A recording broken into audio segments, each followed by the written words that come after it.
6 steps from publishing a podcast to publishing a book.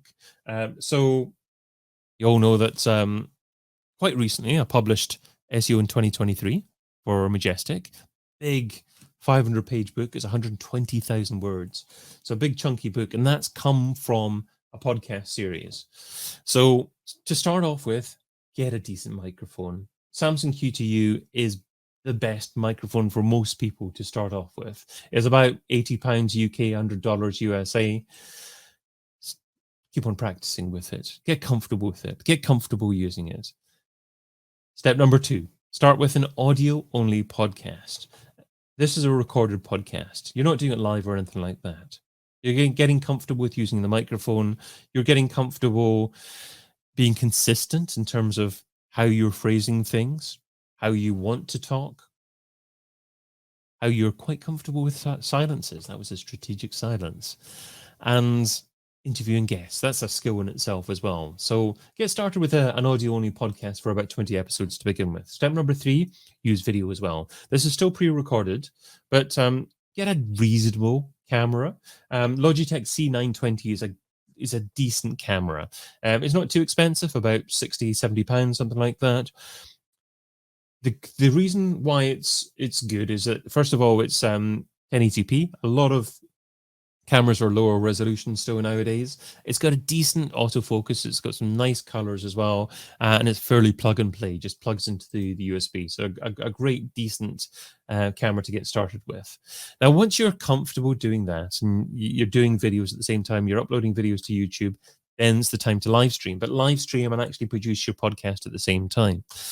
So I can do things like, for instance, press buttons in front of me. Burrito pickle. And carry on.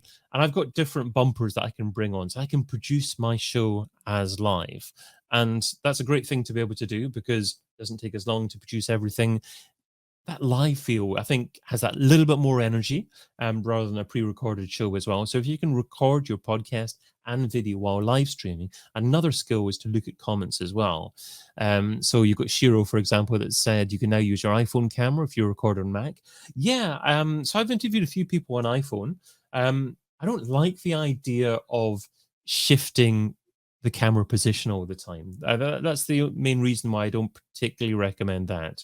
I like having a consistent position of camera. You know, I've got this set here, cat in the background, different things in a fixed position here, and cat wanting to get up.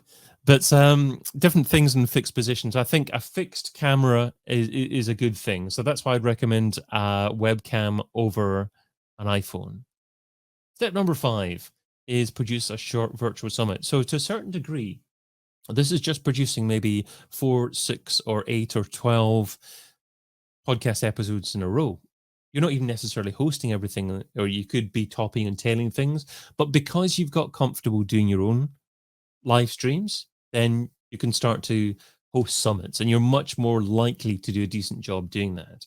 And of course, if you produce a virtual summit, then that in itself is enough content to produce into a book. If you, for instance, have 12 presenters as part of the virtual summit, you decide beforehand, okay, these are going to be the topics, this is how they're going to weave into one another, and you can quite easily take a transcript for that. You need to get someone to make sure the transcript is spot on, completely and utterly rewritten in the form that would work better in written form. Now, perhaps AI can help with that a little bit, but that's the way that you can produce a book from producing a podcast in those 6 steps. And of course, you're also producing loads and loads and loads of content at the same time.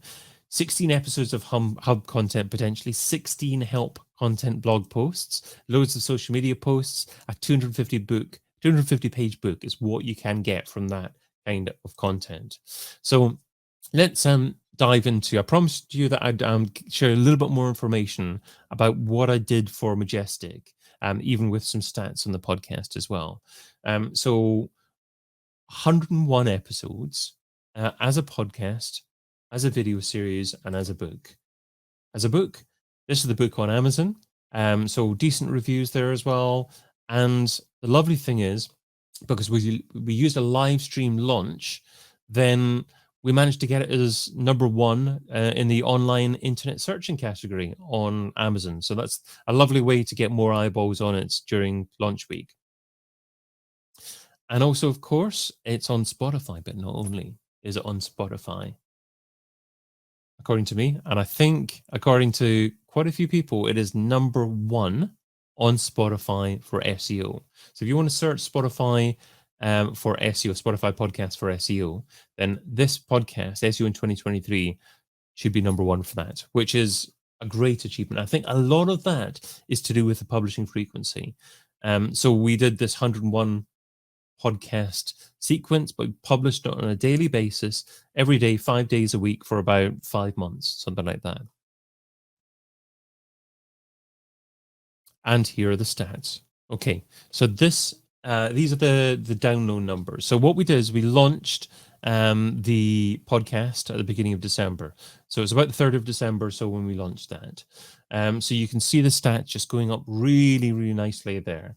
So starting off at what, about 120, topping it, downloads initially, and then going up to above 200 by the middle of January. So that's in a period of 6 weeks, and we got 5,000 downloads. That's in the first 6 weeks.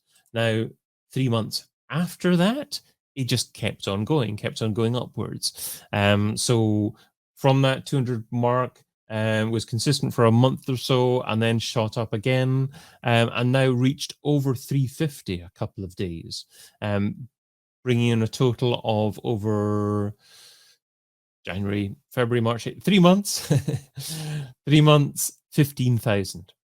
So over a period of 5 months, we've got over 20,000 downloads, and averaging at roughly probably 250 downloads per day. And that's just from the podcast. We've got the video as well with a book on top of that. Now, I know compared with massively popular podcasts out there, it's not much. However, this is a relatively small niche. So if you imagine, if you're publishing your own podcast, you don't want to be massively popular in a general niche. General niche, there's such a thing in a general category. You want to niche down, and you would be very specific in the topic that's likely to resonate with your target market.